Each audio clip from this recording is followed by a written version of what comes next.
Donc du lourd. Voilà un petit peu comment on va se dépêtrer du côté du joueur. Ah la régie, la régie, la régie, la régie, la régie. La régie. Autant pour moi. Hop.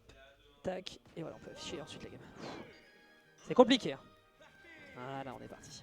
Allez, bagarre, bagarre. Voyons voir un petit peu comment on va se dépêtrer du côté du joueur de King K. Rool face au Game & Watch. En général, c'est beaucoup plus du côté d'Eden que ça se passe. Quoique, il faudrait que je vérifie le 7-40 entre les deux joueurs, mais de mon bon souvenir, les deux ont quand même beaucoup d'expérience l'un contre l'autre. Bien joué, hein, ici, l'utilisation du réflecteur. Est-ce qu'on a plus de pressure à aller chercher du côté d'Anos? Malheureusement, non. Hein, on se défend bien, on profite à nouveau de cette super armor, mais c'est sans compter sur Anos qui va anticiper le retour de couronne. Et les deux joueurs sont en even entre guillemets, hein. Le K-Power du Kente du King K. Rool est quand même un poil plus énervé. Baker prend bien son temps, hein. Je pense que de toute façon il est conscient que la moindre approche un peu hasardeuse fait qu'il va se faire surprendre. Deuxième hitbox sur le down smash, d'accord.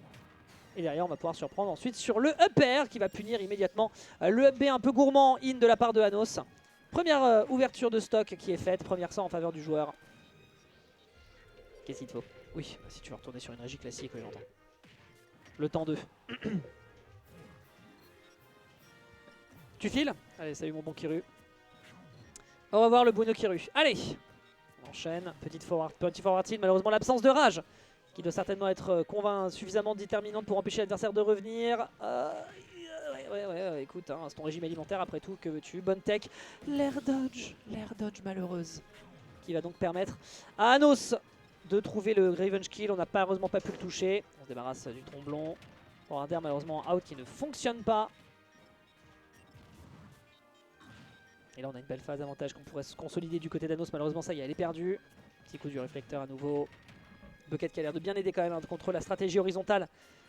En mi-distance d'Eden, à coup de couronne et à coup de tromblon, malheureusement ça ne passe pas. Ok, dommage pour cette dash attack, il n'y aura pas de punition. Il ne peut pas jouer avec la couronne, c'est mort.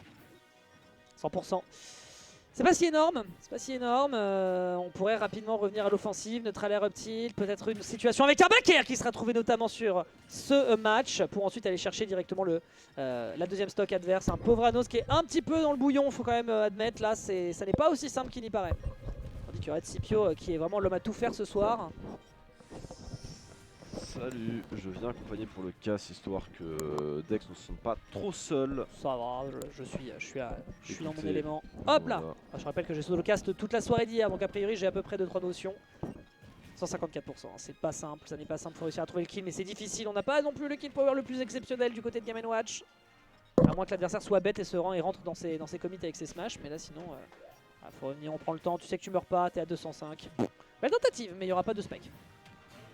Ce sera au final le forward tilt qui va réussir à l'envoyer paître. On a une stock de chaque côté.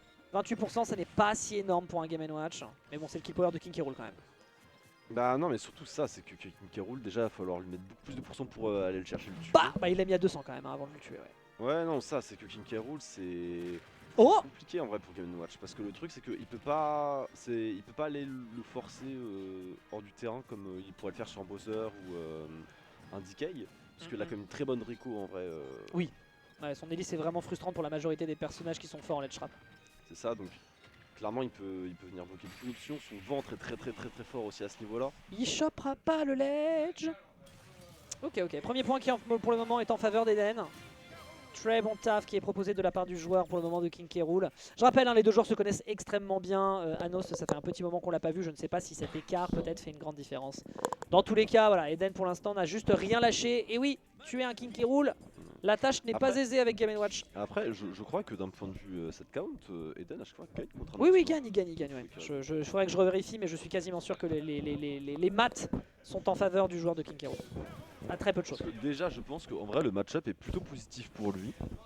Déjà de 1. Ouais. Attends, par contre. Hop, Je te laisse gérer quelque ton chose. Hop. C'est bizarre parce que. C'est très étrange. Ah, attends, j'ai peut-être mis un compresseur un peu vénère. Ah. Peut-être ça. Tiens, on peut regarder du côté du... Vas-y, je te fais ça.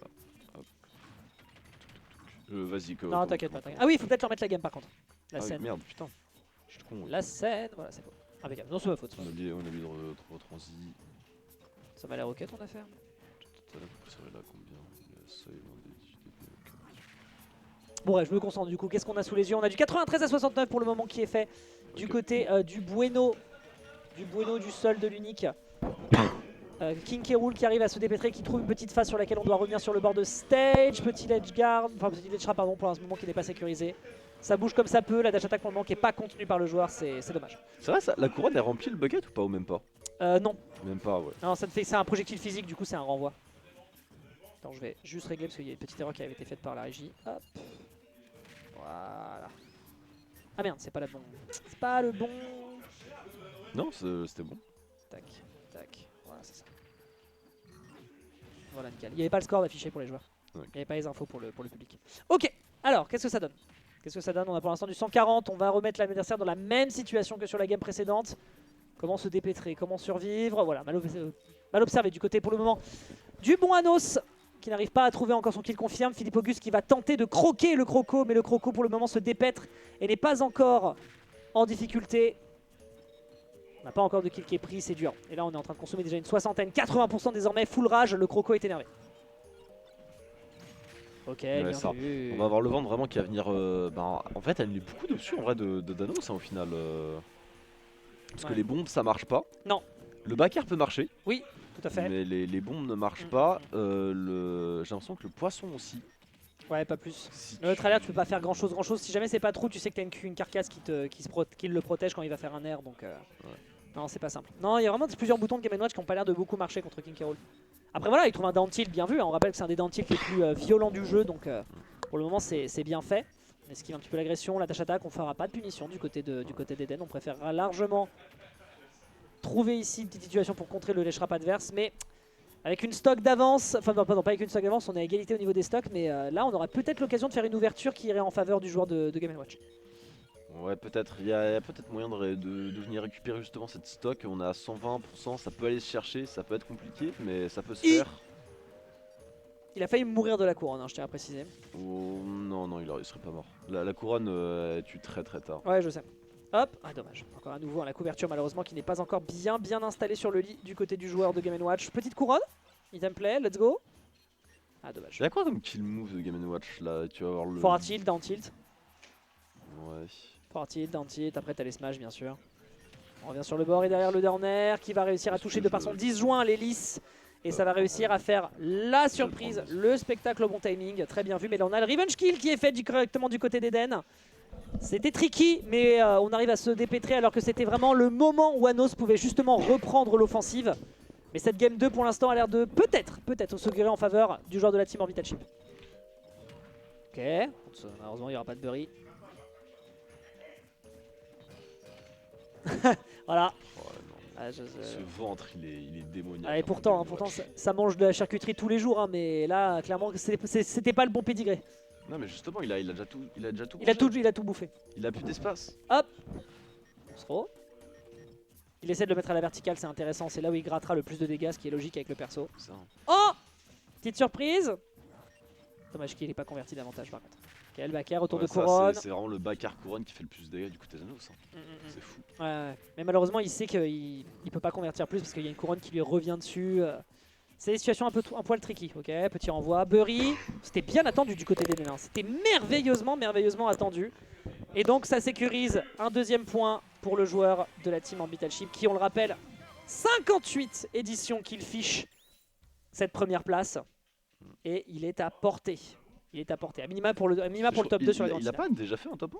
Pas encore. Il me semblait qu'il avait déjà fait. Pas encore, et ça c'est le drame, mesdames et messieurs. C'est son drame, c'est le drame de sa vie même. Il vient toutes les semaines pour faire le pitre, et là il est obligé de jouer comme un joueur e-sport. Terrible. Je crois qu'une fois il avait fait top 1 mais il n'avait pas de stream ce jour-là. Tout début de la cause. Faut lui demander confirmation. Tout début de la cause. Je sais pas pourquoi j'ai un souvenir d'un truc un peu comme ça. Faudra lui demander confirmation. Moi ce que je vois pour l'instant c'est qu'il est à ça, mesdames et messieurs, d'aller en direction de la grande finale. 2 points, un reverse 3-0 est à chercher du côté d'Anos, mais on a vu il y a quelques boutons du personnage qui n'a pas l'air de marcher dans le match-up. Ou alors Eden est vraiment très calé pour contrer Anos. Je pense qu'il y a les deux. Je pense que c'est les deux joueurs se connaissent très bien. Composante des deux totalement. Donc, clairement. Totalement. Par contre, le truc qui m'étonne, je dois avouer beaucoup, c'est que par contre Anos, il joue très proche du sol pour le coup. Anos Non, Eden. Eden. Ouais, parce que d'habitude il a justement tendance à beaucoup plus aller dans les airs, etc. Là, effectivement, il va venir monter sur les plateformes pour venir me placer les petits backers, etc. Mais il n'ose pas autant aller dans les airs qu'avec. En même temps, vu le jeu de juggle de l'adversaire, certes, voilà, en trou combo, tu sais que tu prends 40 et après il peut t'enchaîner avec des piou-piou, c'est du multi. Oh, la tech, malheureusement, qui sera complètement oubliée du côté d'Eden. Il a le neutral, mais visiblement, on n'a pas le jeu de tech, dommage. Ce faisant, on a une ouverture de score qui est salvatrice, je pense, pour Anos, à moins qu'on ne se fasse choper par ce forward tilt. Mais c'est pas encore fait, c'est pas encore confirmé. Ok, on couvre le plus possible. Ok, ah, il respecte à bord, dommage. Bien vu, un roll up B vraiment ultra chiant pour des personnages qui sont pas préparés contre ça. Bien joué hein, du côté d'Anos. On lui demandait vraiment pas mieux. Et là pour le coup 96% c'est énorme. Paxro. Upsro. Non, Upsro. Ça tue plus vite. Oui, il était pas assez proche du corner et j'avais pas regardé les pourcentages quand j'ai dit ça. 116%, clairement il valait mieux tuer par l'Upsro. Ok, bon on met l'adversaire à 111 et là on est vraiment dans le game plan côté Anos, là vraiment c'est pain béni, c'est vraiment pixel Gucci. Parce que de son côté c'est à l'adversaire de lui rentrer dedans et clairement il peut le deny de plein de façons différentes. Il le fera notamment ici en allant le chercher off stage. Et là, belle ouverture. Aller chercher deux stocks. Ça peut être compliqué. Après, l'avantage aussi entre guillemets, c'est que du coup il joue un heavy et à la fin du coup il va avoir la rage et du coup ça va lui permettre de remonter très vite. S'il arrive à prendre la première stock assez rapidement, il peut se permettre après avec la rage justement d'aller assez haut et de pouvoir revenir quand même. Donc ça qui est assez... Non, je suis d'accord. Avec le facteur survivabilité, on pourrait potentiellement aller chercher des trucs. Dommage pour ce grab qui passe malheureusement pas. Ça, si tu regardes beaucoup par exemple les games de Bowser, de Gandor, de DK, etc.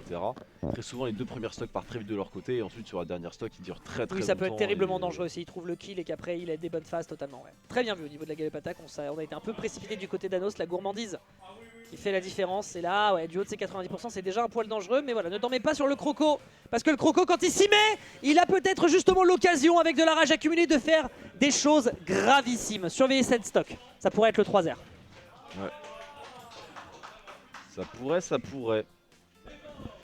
pourrait clairement. Ouais, parce que ouais. là, s'il arrive à accumuler un peu plus de rage, il est déjà à 45% en face. Le vicieux jab pour aller chercher le retour de couronne. Oh, bien vu, on a peur, on est dans son shield.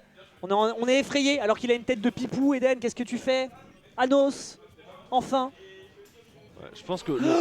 Oh putain. Oh mon dieu. Tout ça pour un saut en in. Oh mon dieu. Tout ça pour un saut en in. Drame, désespoir.